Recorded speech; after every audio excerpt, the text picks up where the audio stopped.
이스라엘아 들으라. 우리 하나님 여호와는 오직 유일한 여호와이시니 너는 마음을 다하고 뜻을 다하고 힘을 다하여 내 하나님 여호와를 사랑하라. 하나님은 영이시니 예배하는 자가 영과 진리로 예배할지니라. 아멘. 찬송가 1장으로 하나님을 찬양합니다.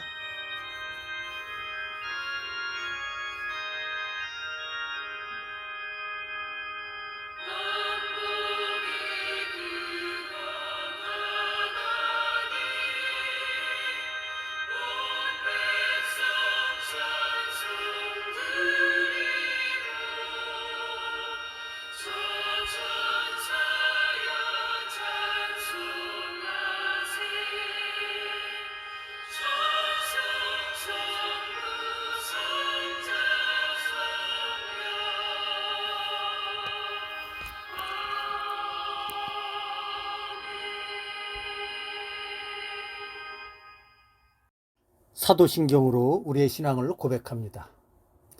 나는 전능하신 아버지 하나님 천지의 창조주를 믿습니다. 나는 그의 유일하신 아들 우리 주 예수 그리스도를 믿습니다.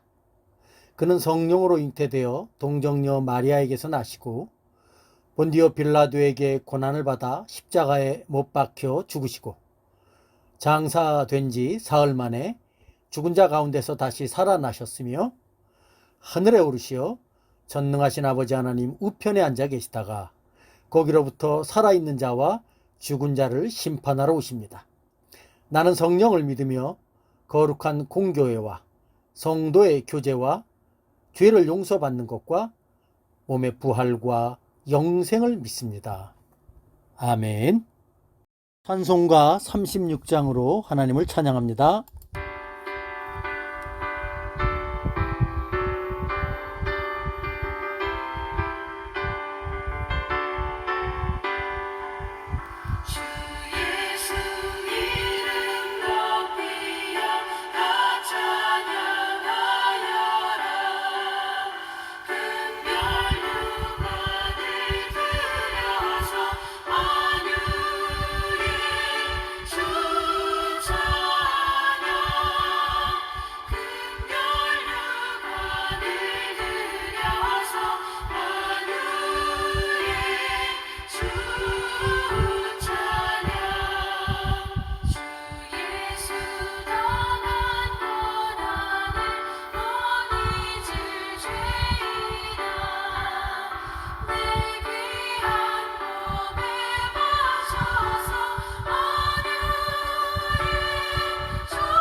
언약의 10가지 말씀을 함께 봉독하도록 하겠습니다. 하나님이 이 모든 말씀으로 말씀하여 이르시되 나는 너를 애굽 땅 종되었던 집에서 인도하여 낸 내 하나님 여호와니라. 너는 나 외에는 다른 신들을 내게 두지 말라. 너를 위하여 새긴 우상을 만들지 말고 또 위로 하늘에 있는 것이나 아래로 땅에 있는 것이나 땅 아래 물속에 있는 것에 어떤 형상도 만들지 말며 그것들에게 절하지 말며 그것들을 섬기지 말라. 나 내 하나님 여호와는 질투하는 하나님인즉 나를 미워하는 자의 죄를 갚되 아버지로부터 아들에게로 3, 4대까지 이르게 하거니와 나를 사랑하고 내 계명을 지키는 자에게는 1000대까지 은혜를 베푸느니라. 너는 내 하나님 여호와의 이름을 망령되게 부르지 말라. 여호와는 그의 이름을 망령되게 부르는 자를 죄 없다 하지 아니하리라. 안식일을 기억하여 거룩하게 지키라. 엿새 동안은 힘써 내 모든 일을 행할 것이나 일곱째 날은 내 하나님 여호와의 안식일인즉 너나 내 아들이나 내 딸이나 내 남종이나 내 여종이나 내 가축이나 내 문 안에 머무는 객이라도 아무 일도 하지 말라. 이는 엿새 동안에 나 여호와가 하늘과 땅과 바다와 그 가운데 모든 것을 만들고 일곱째 날에 쉬었습니다. 그러므로 나 여호와가 안식일을 복되게 하여 그날을 거룩하게 하였느니라. 내 부모를 공경하라. 그리하면 내 하나님 여호와가 내게 준 땅에서 내 생명이 길리라. 살인하지 말라. 간음하지 말라. 도둑질하지 말라. 내 이웃에 대하여 거짓 증거하지 말라.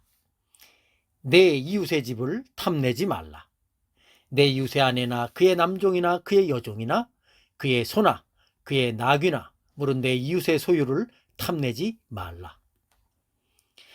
예수께서 이르시되 내 마음을 다하고 목숨을 다하고 뜻을 다하여 주 너의 하나님을 사랑하라 하셨으니 이것이 크고 첫째 되는 계명이요 둘째도 그와 같으니 내 이웃을 내 자신같이 사랑하라 하셨으니 이 두 계명이 온 율법과 선지자의 강령이니라. 아멘. 주약에 맞춰 지난 한 주일간의 삶을 돌아보며 우리의 연약함과 죄악들을 고백하고 하나님의 은혜를 구하는 시간 갖도록 하겠습니다.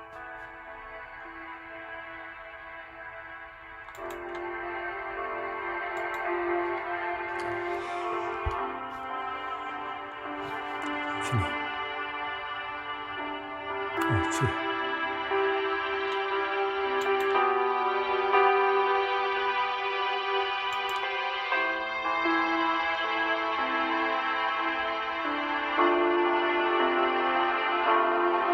아버지 하나님,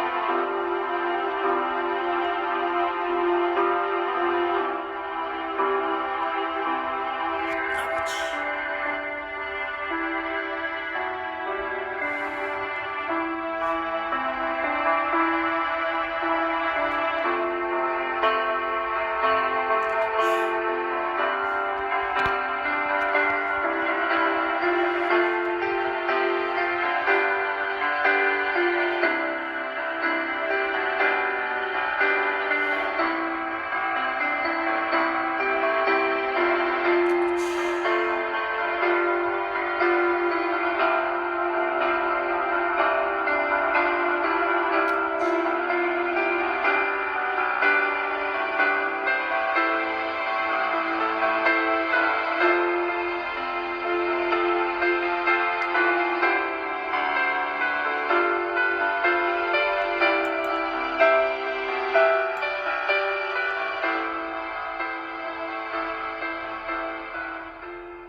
자비롭고 전능하신 하나님 아버지, 저희들은 주의 거룩한 위엄 앞에 불쌍하고 비참한 죄인임을 고백할 수밖에 없습니다. 하루하루 살아감에 있어서도 온갖 악하고 죄악된 성향을 따라서 살아갈 수밖에 없는 연약한 인생들임을 고백합니다. 그럼에도 불구하고 우리 주 예수 그리스도의 십자가의 은혜를 의지하며 오늘도 이렇게 주님 앞에 나와 우리를 향하신 주님의 은혜와 자비하심을 간절히 구합니다. 은혜로우신 아버지 하나님, 저희들을 긍휼히 여겨 주셔서 그리스도의 고난과 죽으심을 보셔서 우리의 죄를 사하여 주시되 또한 저희들에게는 주의 성령의 은혜를 더하셔서 우리의 연약함과 죄악들을 깨닫게 하시고 그리스도의 죽으심과 부활의 생명을 의지하여 죄에 대하여는 죽은 자요 의에 대하여는 살아가는 자로 열매 맺게 하여 주시옵소서. 이 모든 간구를 죽음에서 부활하신 우리 주 예수 그리스도의 이름으로 간절히 기도하옵나이다. 아멘. 허물의 사함을 받고 자신의 죄가 가려진 자는 복이 있도다. 마음에 간사함이 없고 여호와께 정죄를 당하지 아니하는 자는 복이 있도다. 내가 이르기를 내 허물을 여호와께 자복하리라 하고 주께 내 죄를 아뢰고 내 죄악을 숨기지 아니하였더니 곧 주께서 내 죄를 사하셨나이다. 아멘. 찬송가 67장으로 하나님을 찬양합니다.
다 같이 기도하도록 하겠습니다. 자비롭고 의로우신 하나님 아버지, 우리를 그리스도 예수 안에서 택하사 그 사랑 안에서 거룩하고 흠이 없는 복된 믿음의 자녀요 주님의 몸된 교회로 불러주시니 감사드립니다. 오늘도 복된 주일 맞이하여 우리가 주 앞에 나와 예배드릴 때에 마음과 뜻과 힘을 다하여 예배를 드리오니 성삼위 하나님께서 친히 임하사 영광 받으시고 예배드리는 저희 모두에게는 하나님의 은혜와 사랑과 역사하심을 깨닫는 귀하고 복된 시간 되게 하여 주옵소서. 주여, 어느덧 무더운 여름이 지나고 결실의 계절 가을이 시작되는 10월입니다.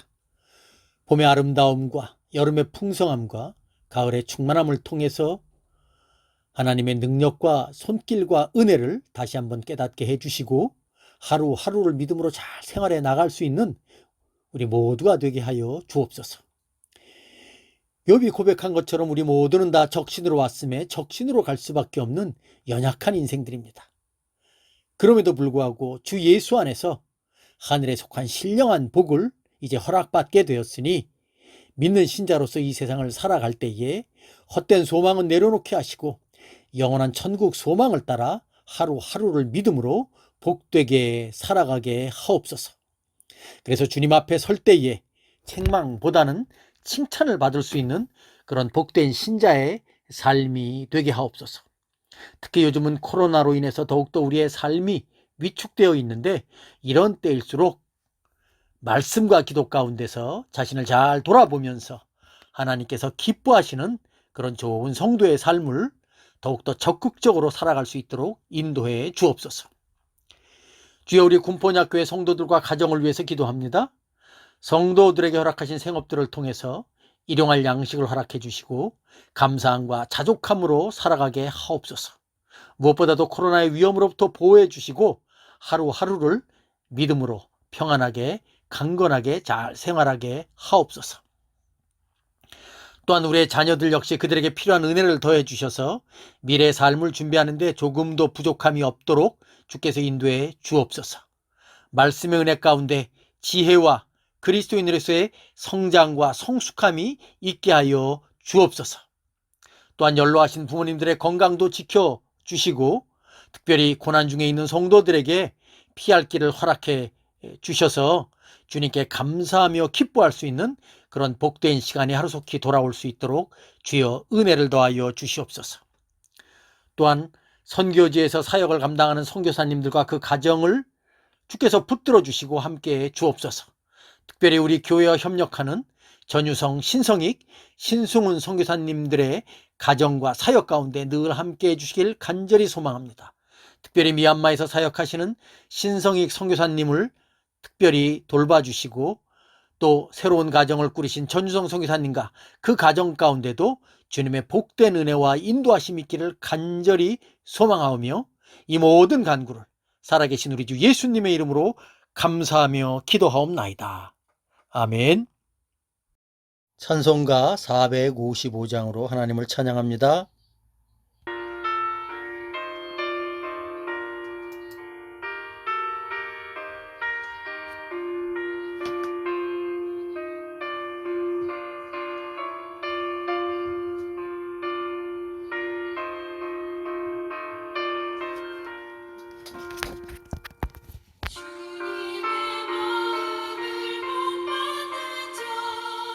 그 맘에 평강이 찾아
성경 말씀을 봉독하도록 하겠습니다.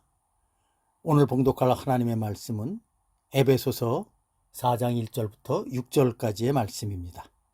신약성경 에베소서 4장 1절로 6절까지의 말씀 제가 봉독합니다. 그러므로 주 안에서 갇힌 내가 너희를 권하노니 너희가 부르심을 받은 일에 합당하게 행하여 모든 겸손과 온유로 하고 오래 참음으로 사랑 가운데서 서로 용납하고 평안에 매는 줄로 성령이 하나 되게 하신 것을 힘써 지키라. 몸이 하나요 성령도 한 분이시니 이와 같이 너희가 부르심의 한 소망 안에서 부르심을 받았느니라. 주도 한 분이시요 믿음도 하나요 세례도 하나요 하나님도 한 분이시니 곧 만유의 아버지시라. 만유 위에 계시고 만유를 통일하시고 만유 가운데 계시도다. 아멘. 말씀을 위해서 기도합니다. 하나님 아버지 감사합니다. 오늘도 저희들에게 복된 주일 허락해 주시고 또 주의 말씀을 들을 수 있도록 은혜 베풀어 주시니 감사합니다. 하나님 우리의 매일매일의 삶이 주님의 말씀과 동행하는 삶이 될 수 있도록 인도하여 주시옵소서.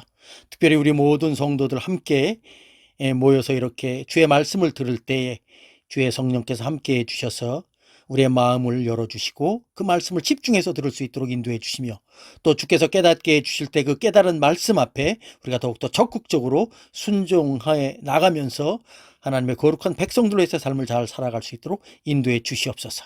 감사드리며 예수님의 이름으로 기도하옵나이다. 아멘. 신약성경은 마태복음부터 요한계시록까지 총 27권으로 이루어졌습니다. 그 중에서 로마서부터 빌레몬서까지 총 13권의 성경을 사도 바울이 기록했습니다. 사실 사도 바울은 예수님의 12사도에 포함되지 않은 그런 사도입니다. 그럼에도 불구하고 27권의 신약 성경 중에 13권을 기록할 만큼 바울은 위대한 사도였습니다. 로마 제국 당시 로마의 속국이었던 이스라엘 예루살렘 땅에서 시작된 한 줌도 안 되는 기독교가 오늘날 전 세계의 위대한 종교가 되었고 그 생명의 복음이 전 세계로 퍼져나가는데 가장 큰 역할을 한 사람이 바로 사도 바울이죠.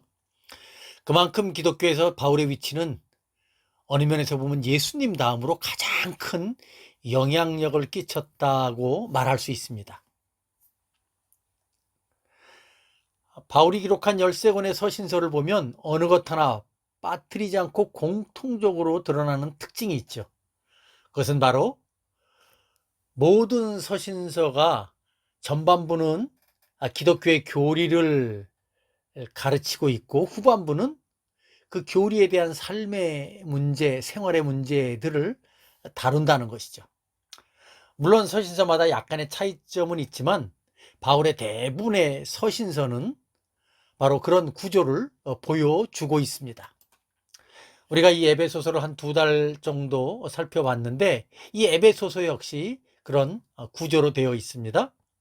에베소서는 총 6장으로 되어 있는데 지금까지 우리가 살펴봤던 1장부터 3장까지의 내용은 교리적인 내용들이 그 속에 많이 담겨져 있죠. 그리고 4장부터 6장까지는 그 교리에 기초한 삶의 어떤 실천적인 부분들, 즉 생활에 대한 다양한 내용들이 4장부터 6장까지 나옵니다. 바울은 대부분의 서신서를 기록함에 있어서 이 순서를 뒤바꾸는 경우가 거의 없습니다.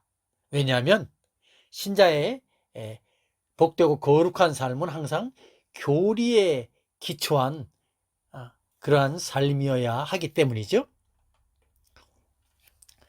저는 오늘 여러분들과 함께 에베소 4장 1절로 6절의 말씀을 통해서 평안에 매는 줄로 성령이 하나 되게 하신 것을 힘써 지키라는 그런 제목으로 말씀을 나누도록 하겠습니다. 본문 4장 1절을 제가 천천히 다시 한번 읽어보도록 하겠습니다.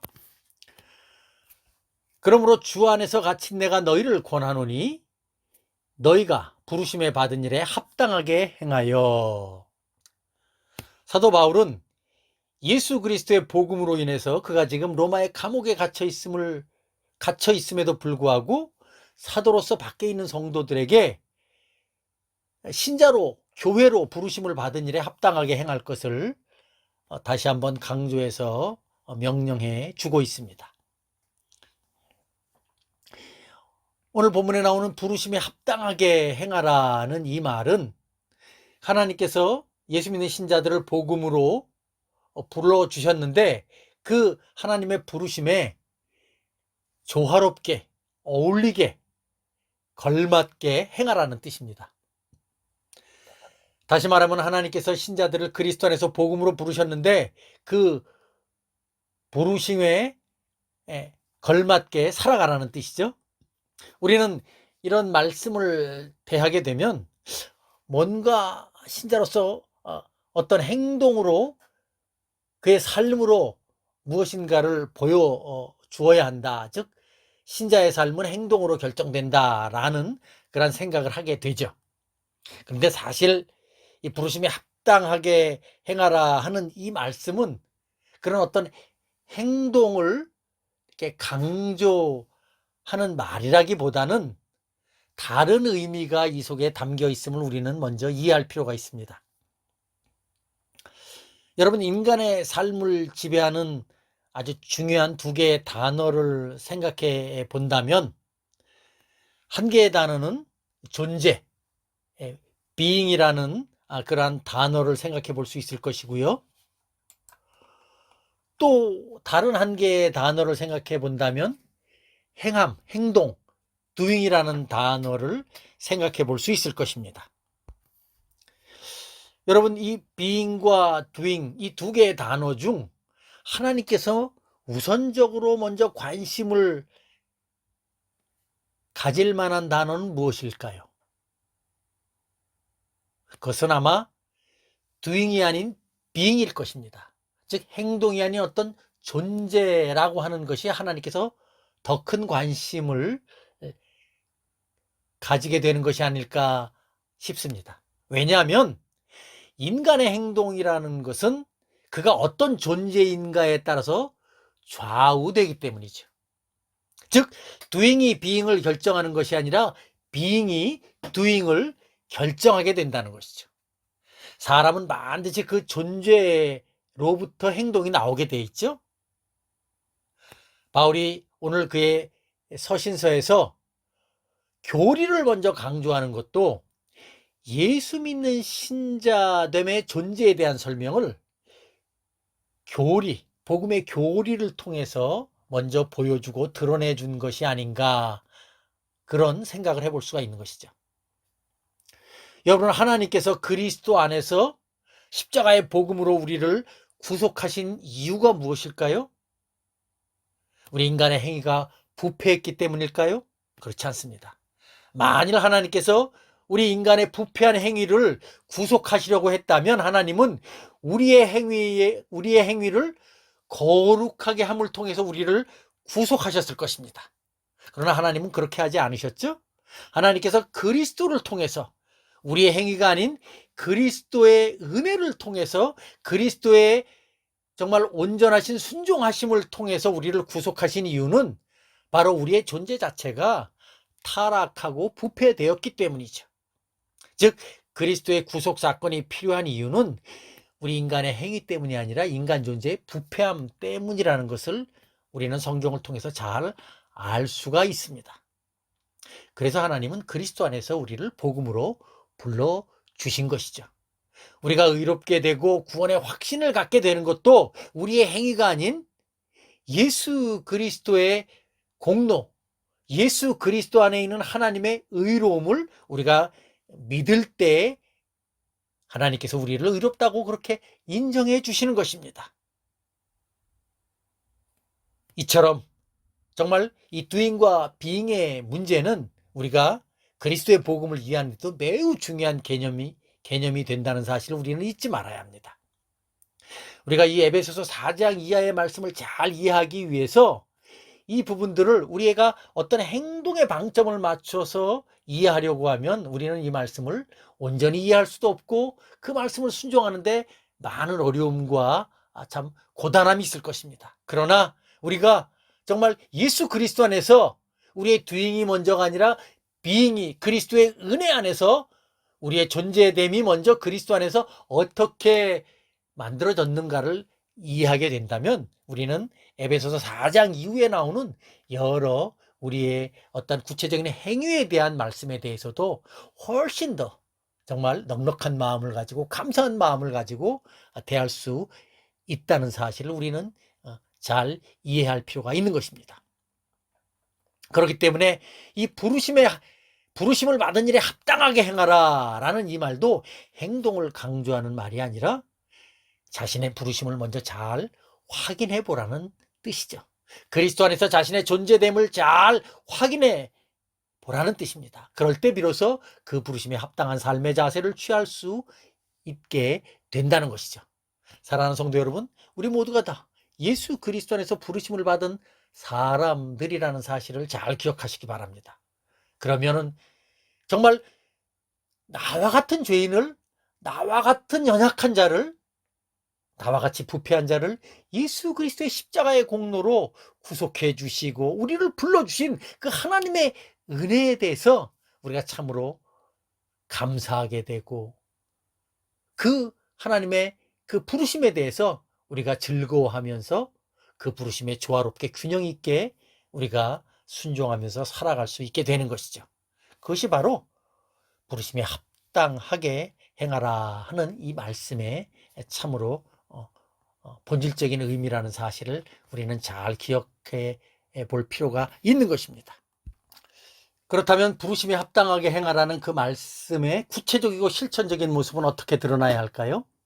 이어지는 본문을 한 번 더 보도록 하겠습니다. 본문 4장 2절로 3절의 말씀입니다. 모든 겸손과 온유로 하고 오래 참음으로 사랑 가운데서 서로 용납하고 평안에 매는 줄로 성령이 하나 되게 하신 것을 힘써 지키라. 바울이 이 구절에서 강조하는 내용은 성령이 하나 되게 하신 것을 힘써 지키라는 것입니다. 이어지는 4절로 6절의 말씀을 보면 신자들이 성령 안에서 하나가 되었다는 것이 무엇인지를 좀 더 부연해서 설명해 주고 있죠. 4절과 6절의 말씀도 한번 읽어보도록 하겠습니다. 제가 읽습니다. 4절로 6절의 말씀입니다. 몸이 하나요 성령도 한 분이시니 이와 같이 너희가 부르심의 한 소망 안에서 부르심을 받았느니라. 주도 한 분이시요 믿음도 하나요 세례도 하나요 하나님도 한 분이시니 곧 만유의 아버지시라. 만유 위에 계시고 만유를 통일하시고 만유 가운데 계시도다. 아멘. 바울은 이 구절에서 그리스도의 몸된 교회 즉 신자들은 성부 성자 성령 하나님 즉 삼위일체이신 하나님 안에서 한 소망으로 부르심을 받았음을 강조하고 있습니다. 즉 주님의 몸된 교회의 하나됨은 무엇으로 우리가 이해할 수 있느냐 하면 바로 삼위일체이신 하나님에 대한 바른 신앙 고백으로 우리가 알 수 있다는 것이죠. 사랑하는 성도 여러분, 정통과 이단의 가장 큰 그 차이점은 어디에 있습니까? 그것은 바로 삼위일체이신 하나님에 대한 바른 신앙 고백으로 나타날 수 있습니다. 물론 좀 더 깊숙하게 들어가면 성경에 대한 바른 신앙 고백, 즉 성경관, 성경에 대한 성경이 하나님의 말씀이냐, 성경으로만이 우리가 우리의 모든 믿음의 어떤 근거를 삼아야 하느냐 하는 그 성경관에 대한 바른 신앙 고백이나 또는 우리가 어떻게 구원에 이를 수 있느냐 하는 게 구원론에 대한 그런 신앙 고백, 그리고 종말론에 대한 예수님의 재림과 관련된 영원한 하나님의 나라와 관련된 그 종말론에 대한 신앙 고백 등으로도 우리가 이단과 정통을 구분할 수는 있지만 어쨌든지 가장 중요한 기준점은 바로 삼위일체이신 하나님에 대한 바른 신앙 고백이죠. 그 신앙 고백이 하나가 되면 평안에 매는 줄로 성령이 하나 되게 하신 것을 힘써 지켜야 한다는 것이 오늘 사도 바울이 이 말씀에서 주는 교훈이죠. 그런 면에서 볼 때 오늘날 우리나라에 우리나라의 분열된 교계의 모습은 참으로 안타까운 그런 현실이라는 사실을 우리는 이해해야 합니다. 우리가 속해 있는 대한예수교 장로 교단만 해도 정말 많은 교단들로 분열되어 있습니다. 물론 교리적으로 보면 분명한 어떠한 그 차이가 있기 때문에 같이 할 수 없는 그러한 경우도 있지만, 그러나 꽤 많은 경우에는 교리적인 차이가 아닌 사람들의 욕심과 어떠한 분열, 또 용납하지 못한 것 때문에 교단이 나누어지는 경우가 참 많은 것을 볼 수가 있습니다. 사실 우리가 무엇인가를 깨기는 쉬워도 깨진 것을 다시 합치고 결합하는 것 쉽지 않습니다. 그리고 나뉘고 깨어지고 나면 반드시 합해지더라도 그 상처가 남게 돼 있죠. 그렇기 때문에 나누고 깨어지기 전에 하나 된 것을 잘 유지하는 것 너무나 중요합니다. 사도가 오늘 본문에서 권면하는 것은 바로 그렇게 나누어지고 깨어지기 전에 하나 되게 하신 것을 잘 분별해서 유지하라는 것입니다. 그런데 그렇게 잘 유지하는 것이 쉽지 않죠? 노력을 해야 됩니다. 그래서 사도 바울은 오늘 힘써 지키라, 정말 노력해라 하는 말씀을 주신 것입니다. 그렇다면 우리가 하나 되게 하신 것을 힘써 지키기 위해서 구체적으로 어떻게 행해야 할까요? 사도는 오늘 본문에서 4가지 덕목을 권면하고 있습니다. 첫째는 모든 겸손입니다. 깨어지기 전에, 흩어지기 전에, 나눠지기 전에 겸손하면 깨어지고 흩어지고 나눠지기 전에 그 하나 된 것을 잘 유지할 수 있다는 것이죠. 사람들은 겸손을 다 좋은 덕목이라고 말하죠. 어거스틴은 신자에게서 가장 중요한 것 첫 번째를 꼽자면 첫째가 겸손이요, 둘째를 꼽자면 두 번째도 겸손이요, 세 번째를 꼽자면 세 번째도 겸손이다 라고 말할 정도로 겸손이야말로 예수 믿는 신자의 가장 중요한 덕목이라고 말하기까지 했습니다. 그런데 정작 겸손의 자리에 가 있는 사람이 그렇게 많지 않은 것이 현실입니다. 왜냐하면 참 겸손한 자리에 가 있으면 나약해 보이는 것 같고 뭔가 부족한 사람처럼 보이기 때문이 아닐까 싶습니다. 특히 현대인들은 소위 말해서 자기 과시를 매우 강조하죠. 그러다 보니까 겸손한 모습을 취하게 되면 뭔가 부족해서 나약한 사람처럼 그렇게 오해를 받기도 합니다. 그런 것들이 일반화되다 보니 겸손한 사람을 이렇게 좀 무시하는 경향이 매우 많아진 것이 현실이죠. 그러나 성경은 그렇게 말하지 않죠? 하나님께서는 정말 겸손이야말로 진정한 미덕이고 힘이다 라고 말씀해 주신 것을 우리는 알 수가 있습니다. 성경 말씀 한 구절 찾아보겠습니다. 이사야서 57장 15절의 말씀입니다. 이사야서 57장 15절의 말씀 다 같이 한번 읽어보도록 하겠습니다. 지극히 존귀하며 영원히 거하시며 거룩하다 이름하는 자가 이와 같이 말씀하시되 내가 높고 거룩한 곳에 있으며 또한 통회하고 마음이 겸손한 자와 함께 있나니 이는 겸손한 자의 영을 소생시키며 통회하는 자의 마음을 소생시키려 함이라. 이 말씀을 보면 하나님은 지극히 높고 거룩하신 분이기 때문에 겸손한 자를 사랑하신다 그렇게 말씀해 주십니다. 사랑하는 성도 여러분, 겸손한 사람은 어떤 사람입니까? 지극히 높으신 하나님 앞에서, 거룩하신 하나님 앞에서 자신의 모습을 직면한 사람이 바로 겸손한 사람입니다. 하나님 앞에서 자신을 살펴보면, 자신의 모습을 직면하게 되면 그 사람은 결코 교만할 수 없죠. 그래서 하나님께서는 겸손한 자와 함께 해 주신다 그렇게 말씀하신 것입니다. 여러분, 아담의 타락이 어디서 시작되었습니까? 겸손치 못한 데서 시작되었습니다. 죄는 교만에서 출발했습니다. 아담의 죄는 하나님과 같이 되려고 하는 교만한 마음에서 출발됐다는 사실을 우리는 성경을 통해서 알 수가 있지 않습니까? 그렇기 때문에 하나님께서는 결코 교만한 자와 함께 해주시지 않습니다. 교만한 사람은 하나님을 모르는 사람이요 하나님을 만나지 못한 사람이다 라고 말할 수 있습니다. 그러므로 하나님을 알고 그 하나님을 경외하는 사람은 절대로 교만할 수 없다는 사실을 우리는 알아야 합니다.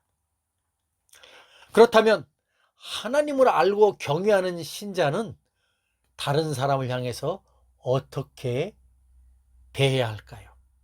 오늘 본문이 말하는 모든 겸손이라는 그 단어를 보면 사실 하나님 앞에서 겸손한 사람이 다른 사람 앞에서도 겸손한 모습을 취한다는 것을 우리는 이해해 볼 수 있죠. 그렇다면 사람 앞에서 겸손한 모습을 취한다, 사람 앞에서 겸손한 그러한 태도로 살아간다는 것은 어떤 모습을 말할까요? 성경 말씀 빌립보서 2장 3절의 말씀을 보면 사도 바울은 어떤 사람이 겸손한 사람인가 하는 것을 이렇게 설명해 주고 있습니다. 빌립보서 2장 3절의 말씀입니다. 제가 천천히 읽어봅니다. 아무 일에든지 다툼이나 허용으로 하지 말고 오직 겸손한 마음으로 각각 자기보다 남을 낮게 여기고, 각각 자기보다 남을 낮게 여기고. 어떤 사람이 겸손한 사람입니까? 상대방을 자기보다 낮게 여기는 사람입니다. 상대방을 자기보다 이렇게 좀 이렇게 우월하게, 좀 더 뛰어난 사람으로 그렇게 여기는 사람이 바로 겸손한 사람이라는 것이죠.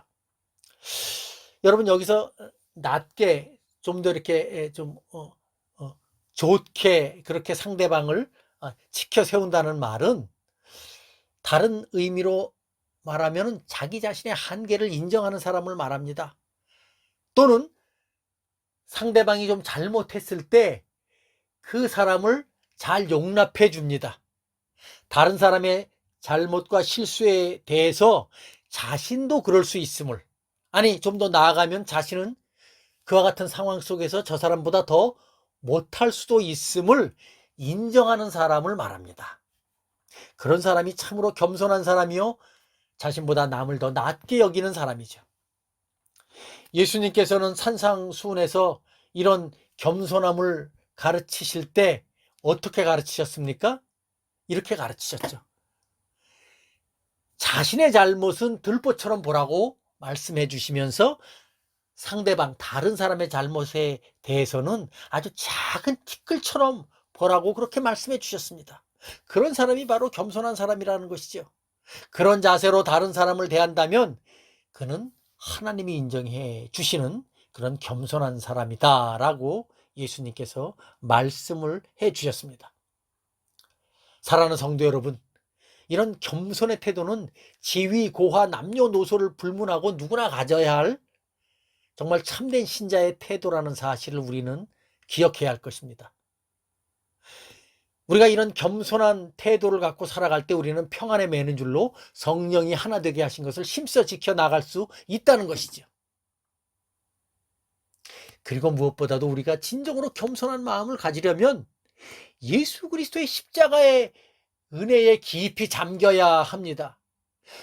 나와 같은 죄인들을 위해서 만왕의 왕 되신 예수님께서도 낮아지셔서 십자가에 달려 죽기까지 하셨는데, 우리가 그 은혜를 진정으로 깊이 깨닫게 된다면 우리는 누구 앞에서도 겸손할 수 있다는 사실을 우리는 잘 이해할 수 있을 것입니다. 그리고 그런 주님의 은혜를 매일 깨닫고 누리며 살아가는 성도는 계속해서 주님께서 베풀어 주신 은혜 가운데서 겸손의 삶을 살아갈 수 있을 것입니다. 사랑하는 성도 여러분, 이 겸손의 삶은 하루아침에 뚝 떨어지는 것이 아니죠.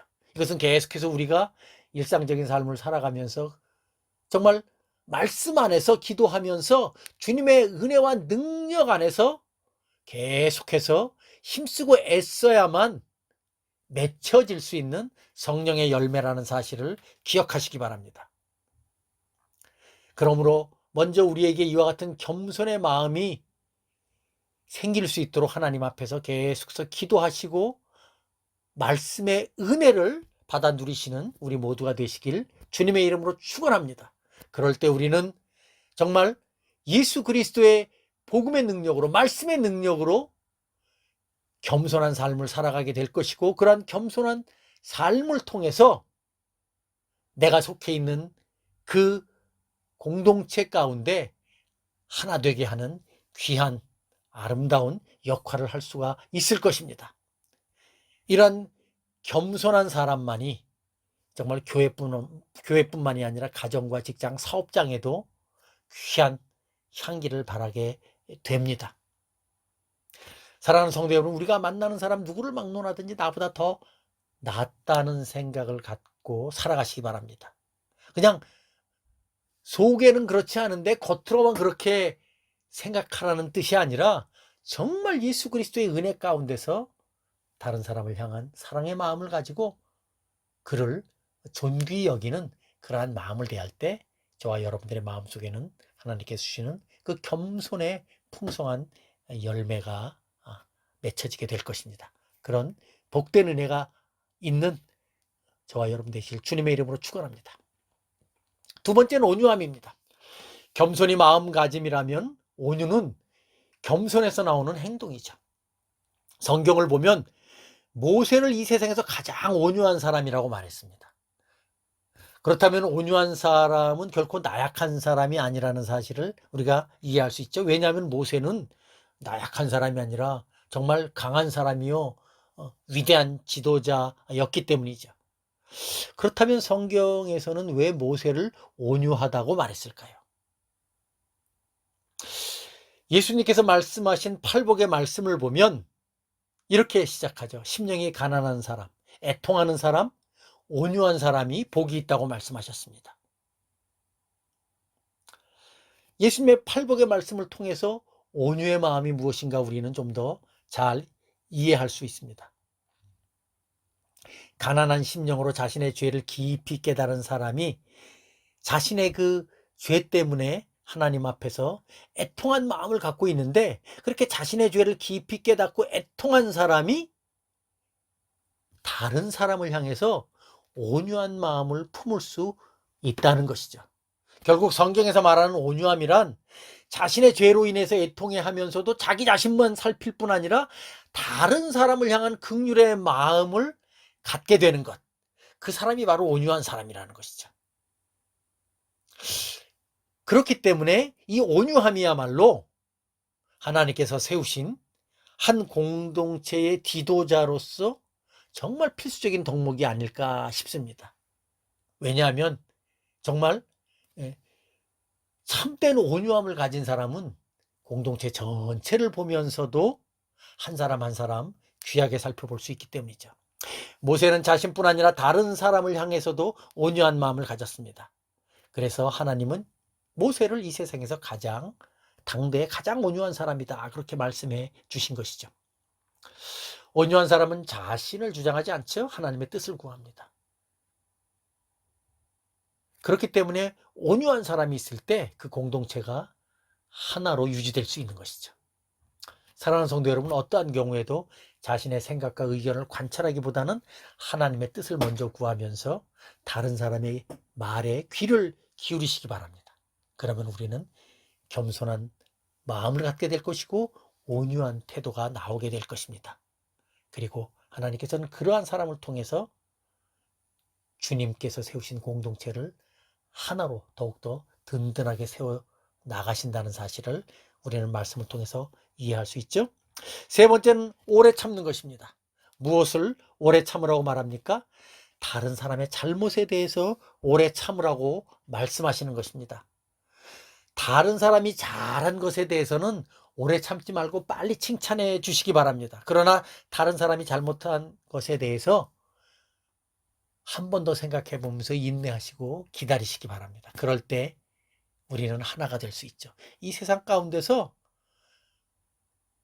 잘못하지 않는 사람 없습니다. 누구나 다 실수합니다. 잘못합니다. 그런데 내 잘못에 대해서는 빨리 인정하고 다른 사람의 잘못에 대해서는 좀 더 인내하시기 바랍니다. 좀 더 오래 참으시기 바랍니다. 그럴 때 하나님께서는 그 공동체를 하나 되게 해 주시는 것이죠. 마지막으로 네 번째는 평안에 매는 줄로 성령이 하나 되게 하신 것을 힘써 지키라 말합니다. 사실 앞서 말한 모든 겸손함, 온유함, 그리고 오래 참고 용납하는 것, 이 모든 것은 우리 부패하고 죄악된 우리 인간의 본성에서 나올 수 있는 것이 아니죠.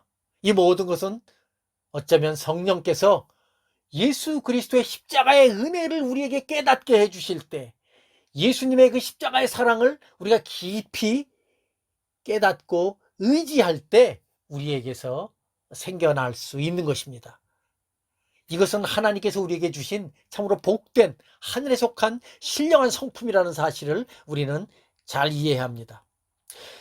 어떻게 보면 지금 에베소의 교인들은 바로 그와 같은 성령의 은사들이 가장 필요할 때가 아닐까 싶습니다. 앞서 3장에서 살펴보았듯이 에베소 교회는 이방인들과 유대인들이 함께 있었습니다. 오랫동안 그들 사이에 막힌 담이 있었습니다. 서로의 갈등이 있었습니다. 종과 주인이 있고 남녀노소가 있고 정말 다양한 모습으로 교회 공동체를 이루었을 것입니다. 내적으로는 그러한 참 복잡한 모습이었고 외적으로는 큰 핍박과 환란이 있는 공동체가 바로 그 당시에 에베소 교회 공동체 아니었습니까? 지금 편지를 쓰고 있는 바울 자신은 로마 감옥에서 이 편지를 쓰고 있습니다. 그렇기 때문에 그야말로 교회는 여러 가지 어려운 환경 가운데 놓여 있는 것이죠. 마귀가 조금만 흔들어대도 쉽게 분열되고 넘어질 수밖에 없는 상황이 바로 지금 에베소 교회의 상황이 아닐까 싶습니다.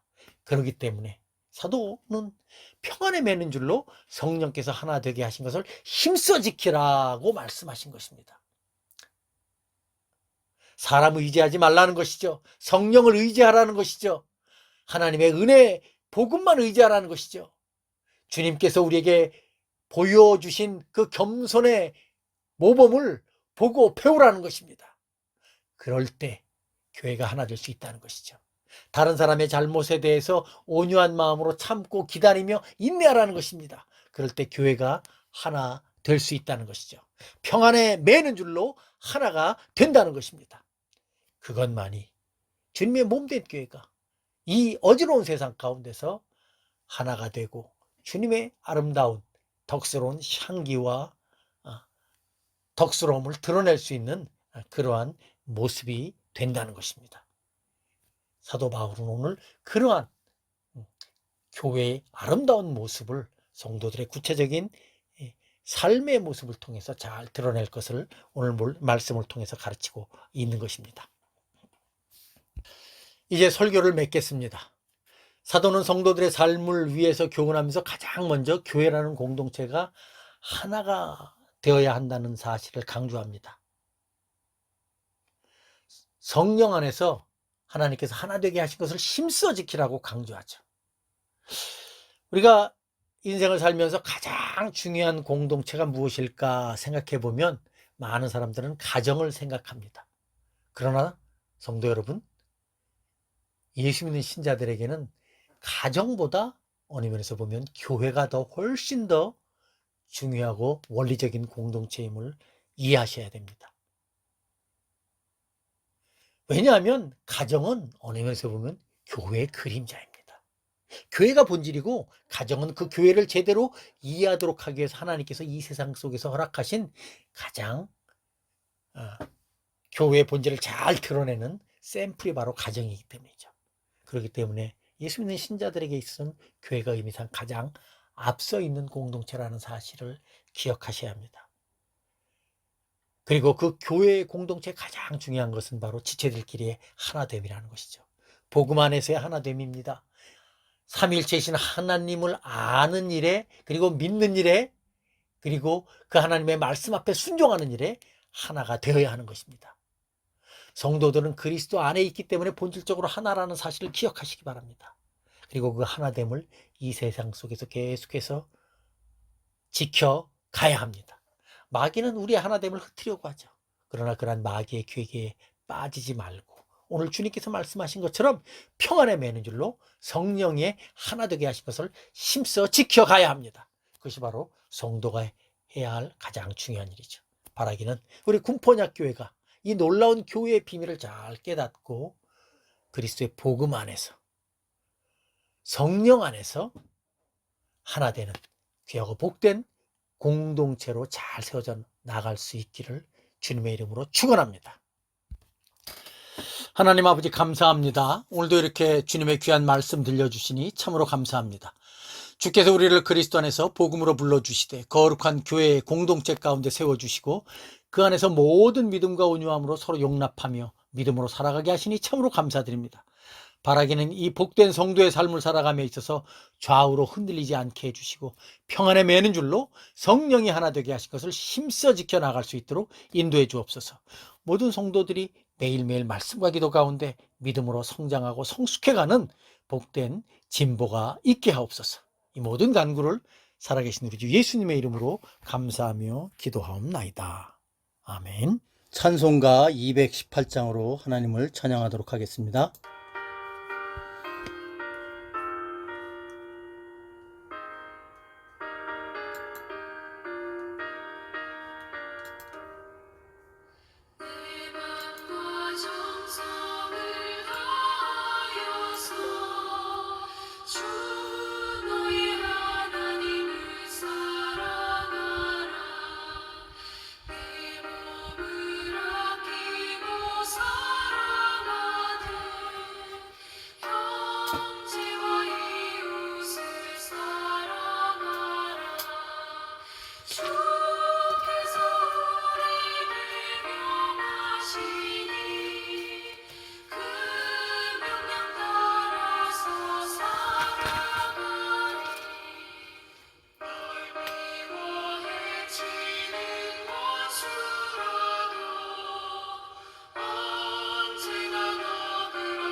지금 이 시간 강복기도 하도록 하겠습니다.